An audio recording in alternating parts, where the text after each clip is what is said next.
Mumbai biggest port है जिसके spacious, natural and well sheltered harbour है। मुंबई पोर्ट के ज़्यादा ट्रांसपोर्ट को ध्यान में रखते हुए इसके सामने जवाहरलाल नेहरू पोर्ट प्लान किया गया है, जो इस पूरे क्षेत्र को एक हब पोर्ट की सुविधा भी दे सके। प्रीमियम आयरन ओर के एक्सपोर्ट के लिए मार्मागांव पोर्ट गोवा देश का इंपॉर्टेंट पोर्ट है। यहां से देश के कुल एक्सपोर्ट का आधा यानी कि 50% आयरन ओर एक्सपोर्ट किया जाता है। कर्नाटक में स्थित new Mangalore port Kudremukh mine से निकले आयरन ओर को एक्सपोर्ट करता है। एक्सट्रीम साउथ वेस्टर्न में कोची पोर्ट है।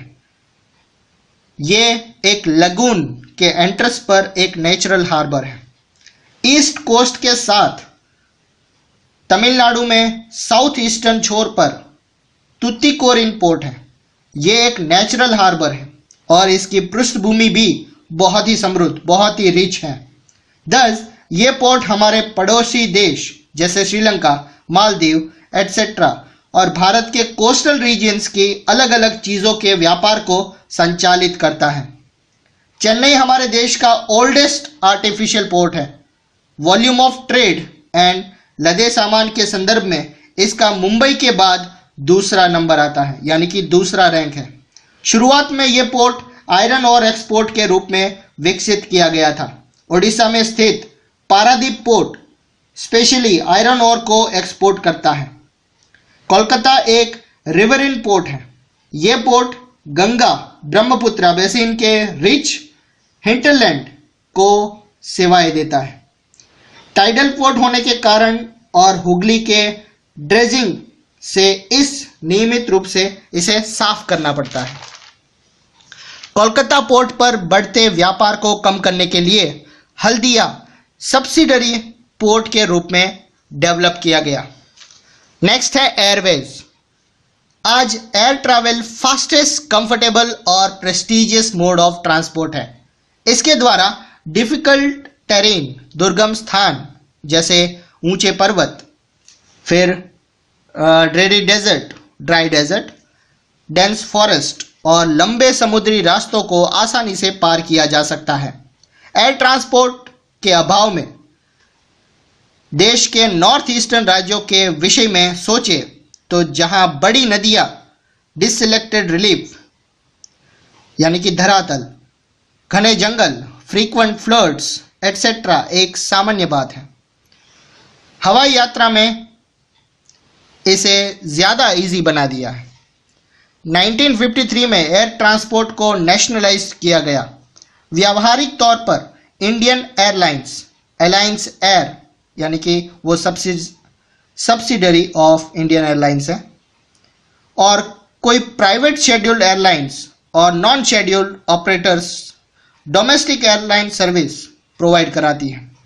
Pawan Hans helicopters limited oil and natural gas corporation को इसकी हेलीकॉप्टर सर्विस ऑफशोर ऑपरेशन में और अगम्य और दुर्गम स्थानों जैसे कि नॉर्थ ईस्टर्न स्टेट्स और जम्मू कश्मीर, हिमाचल प्रदेश और उत्तराखंड के इंटीरियर पार्ट्स में हेलीकॉप्टर सर्विस प्रोवाइड कराती है।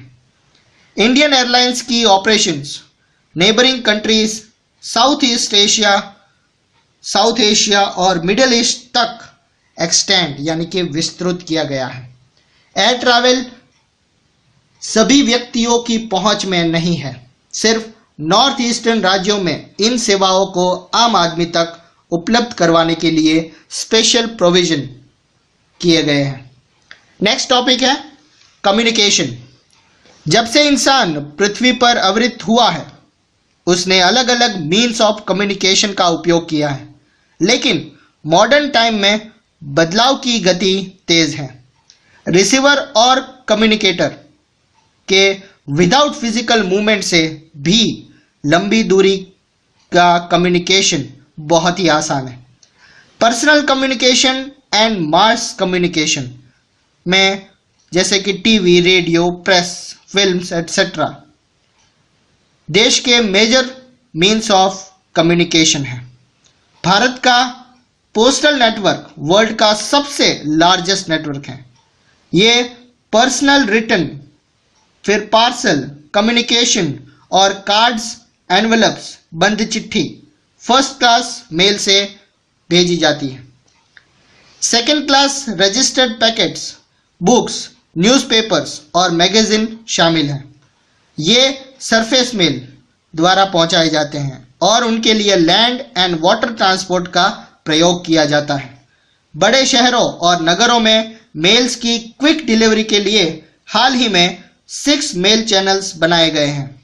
उन्हें Rajdhani channel, metro channel, green channel, business channel, bulk mail channel और पीरियोडिकल चैनल यानी कि दस्तावेज चैनल के नाम से जाना जाता है। टेलीकॉम नेटवर्क में इंडिया एशिया में सबसे लार्जेस्ट नेटवर्क है। अर्बन प्लेसेस के अतिरिक्त भारत में 2/3 से ज्यादा गांव सब्सक्राइबर ट्रंक डायलिंग यानी कि एसटीडी सेवाओं से जुड़े हैं। फ्लो ऑफ इंफॉर्मेशन को आधार स्तर से उच्च स्तर तक समृद्ध करने के लिए यानी कि पहुंचाने के लिए भारत सरकार ने देश के हर एक गांव में 24 घंटे एसटीडी फैसिलिटी के लिए एक खास सुविधाएं की गई हैं।